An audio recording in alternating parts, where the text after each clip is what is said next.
All right, we're now headed to KISE. Those are live pictures from KISE of the launch of the children, status of the children in Kenya. And currently speaking is Josiah Musili, who is the head of Directorate of National Cohesion and Values. Let's take a listen. To embrace national values and act as role models, parents and guardians are supposed to provide basic needs for their children and create a conducive environment for positive socialization. Parents shall mentor, that is what the policy says. Parents shall mentor and nurture their children into functional and useful members of society. That's just the family. Then the other responsibility goes to communities. And then there is one of the key values carriers and drivers is educational institutions, where we are saying that educational institutions have the opportunity, again, like I said earlier, to mold the behavior of our children. And that is why every time government is reviewing the curriculum to make sure that this curriculum molds the learners towards a certain direction. If I can just read a part of what educational institutions are supposed to do, it says education involves good, sound development of the whole person. This entails development of cognitive, affective, and psychomotor domains.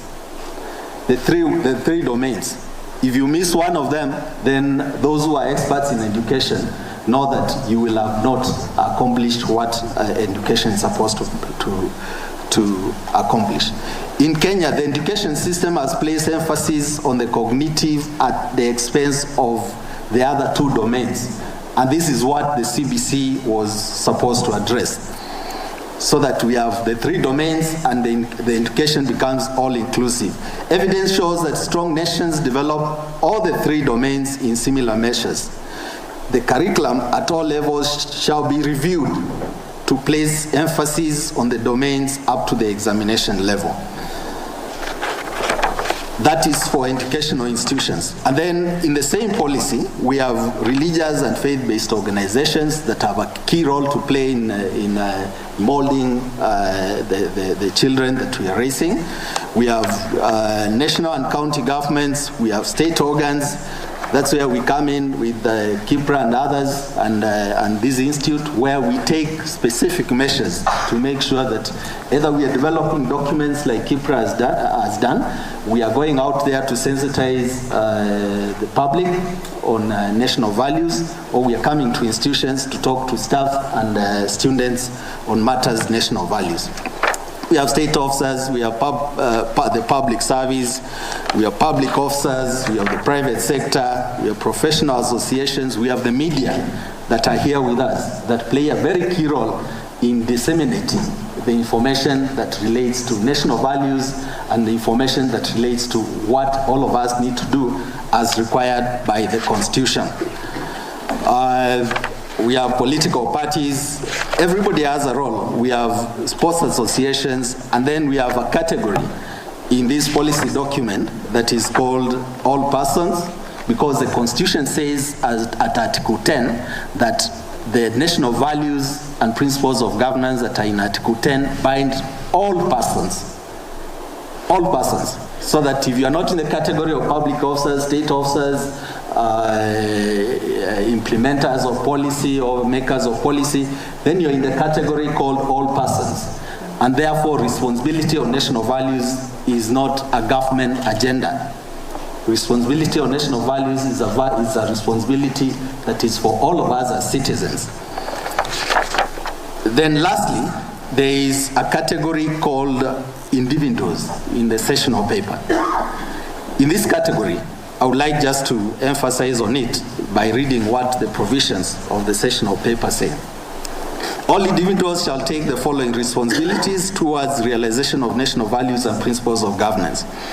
You need to internalize, apply, embody, propagate the national values and principles of governance, and act as a value carrier, value driver, and ambassadors. So the responsibility is on all of us. Do not ask why the government is not promoting national values, because it's a responsibility for all of us, both as citizens, both as individuals, and as as belonging to all those other categories that I've just talked about. You need to demonstrate a culture of constitutionalism, adherence to the rule of law, public civility, social obligation, and responsible behavior. So when you see a fellow citizen conducting themselves in a manner that you consider not appropriate, you have a responsibility, if you can, so long as you're not doing it in a violent manner, or so long as you're not going to suffer for it, in terms of physical assault and all that, you have a responsibility to question or to ask those persons why they are conducting themselves in that manner. And lastly, as individuals, we need to demonstrate leadership, which is self-sacrificing, people-centered, values-driven, service-oriented, and self-disciplined. And I think in totality of all this, you can place KIPRA and the work they have done in relation to these three documents in several of those categories that I've just mentioned. And I wish to congratulate the Executive Director and KIPRA for the work that has been done, not just in the documents that we're launching today, but generally in terms of national values. KIPRA has gone out of their way to make sure that in every event that they conduct, the center of it is national values. And I think that has really helped.